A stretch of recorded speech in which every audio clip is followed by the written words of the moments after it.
Hey everybody, welcome back to H4G. Welcome to the channel. My name is Tony. And I'm John. Today we're going to be playing the Mario 64 disc version, not on an emulator, on actual development DD hardware. The actual legitimate equipment. And we're going to talk about the differences, which aren't huge, but A couple of them. they're kind of interesting. But man, am I excited to play that thing. Indeed. And stick around to the end, because there's actually some hidden images in the code Ooh, yeah. that we're going to show off to you guys. Which are probably the biggest differences. Yes. But still.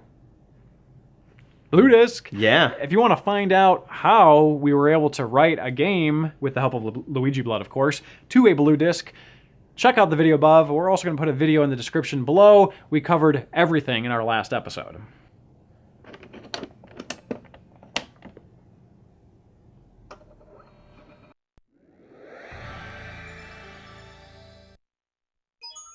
It's me, Mario. Oh boy.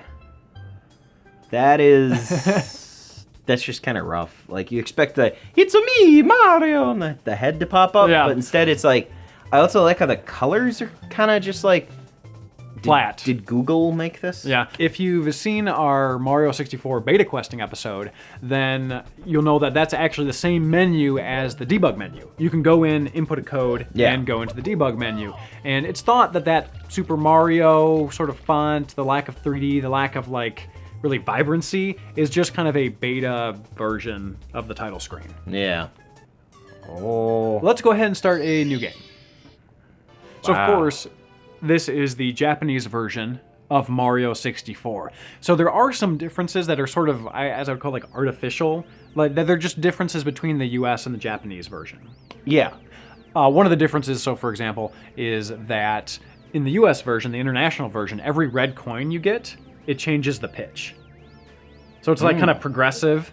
Does that not happen in the Japanese? No, it's just the same chime noise every red coin, because you're What's trying to get even the point of living? If Exactly. That's the case. Why don't we just format this disc if that's the case? Man, it's weird. Like, you walk into the room and then I hear that whirring up. Like, every now and then I'm still getting the whoa, because I'll look over and there's no cartridge. Yeah, exactly. It's really bizarre, isn't it? First level. So, let's talk about a couple more of the differences here. And of course, we talked about the red coins not having that sort of like pitch change. So let's go ahead and listen to it here. Just sounds exactly the same. That's so odd. So the Japanese version is just like that. Yeah, that's just what the Japanese version. There's a couple actually different sound effects in the Japanese version. That's just what it is. Huh. What an odd change. Well, they probably changed it for the international version. Yeah, I know. It's just such an odd, like, small thing for them to be like, well, we got to make sure to change that noise. Yeah, well, it's nice because it's like each progressive red coin that you get is a little bit, more exciting and satisfying. It's like, I'm getting closer, I'm getting closer. That's sort of the feeling that you're jumping getting. right into a boulder. Yeah, exactly. But other than the title screen, what exactly are the changes? Well, for starters, there's some loading times. Very slight, though. Yeah, very slight. Credit where credit's due. The loading times are very, very slight. Mm-hmm.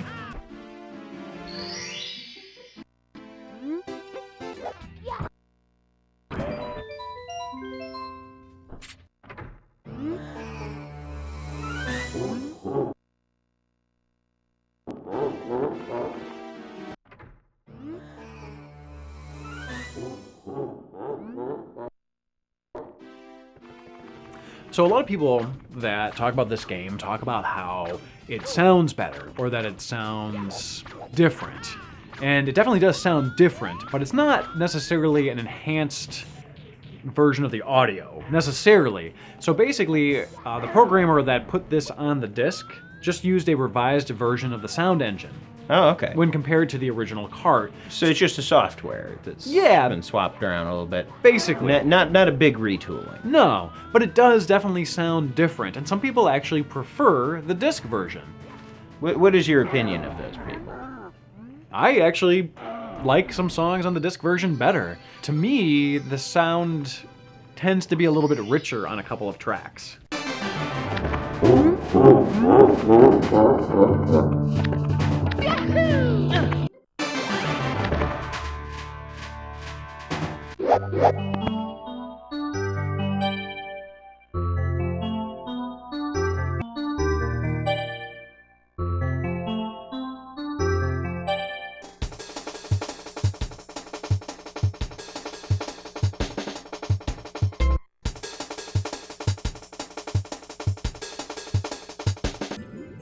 Go get some rings, Sonic.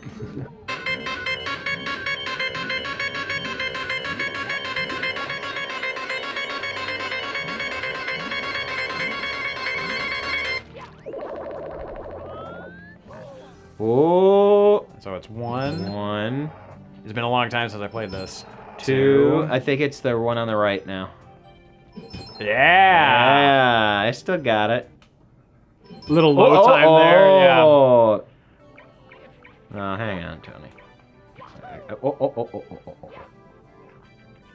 There's something I gotta do real quick. You know, there's... You know... What is it? What do you want to do? What do you need to do here? Trying to set up a joke. This game just keeps, like... Doesn't wanna roll. You know, I think as a parent, you can agree with me. Really? Can I? This is... There we are. There we are. You just keep trying to throw my classic joke. Mario throws the penguin off the edge, and it just doesn't work in the DD version. Biggest difference. Yeah, that's the big... Come on. Come on, you little shit. John just keeps trying to do this bit where he throws him off, and it's just not working. He just comes back.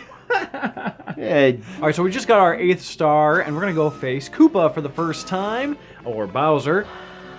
Ah! I did always like that as a kid. That totally got me the first time. Oh I was yeah. like, what? Yeah, there were so many times I was just like, I'm gonna see if I can get over to where Peach is. Like, I'm gonna try it. I'm gonna see if I can like beat the game. You know. Oh, everybody was so convinced there were so many more secrets in this game. Like, everybody was like, oh, you know what? I found Luigi. I found this. I did this. Oh, yeah. It's just like everybody had some secret that they were trying desperately to find that they were convinced was real. Oh yeah. So there is really kind of one other, I guess you could call, difference in this game, is that there are some glitches that don't exist in the kart version. What level was it again?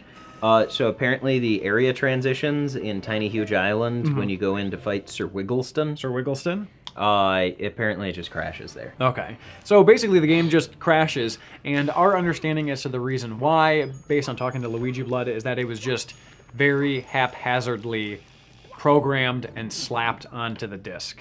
Yeah. Which is kind of more reason why we believe that this was just a test and proof of concept. Yeah. They probably never intended to take it to retail. Why would they? They already had a very successful kart version.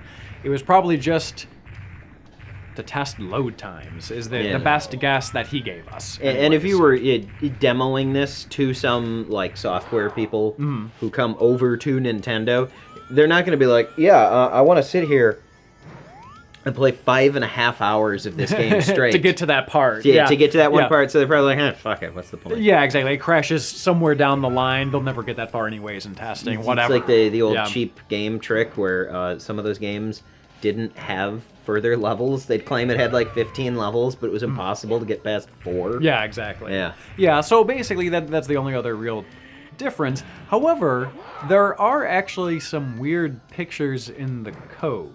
Not in the game, but in the code of the game. Yeah. 2 of them are from Mario Kart. 3 of them are just some guy. Some dude. Involved in some way, maybe? And another one is just of a streetcar, like a trolley. Streetcar named Desire. Yes.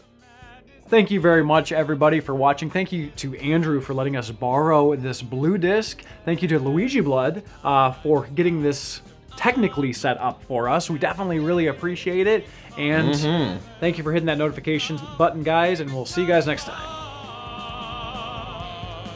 Thank you again for watching. If you enjoyed this video, feel free to give it a like and a share, and we will see you guys next time.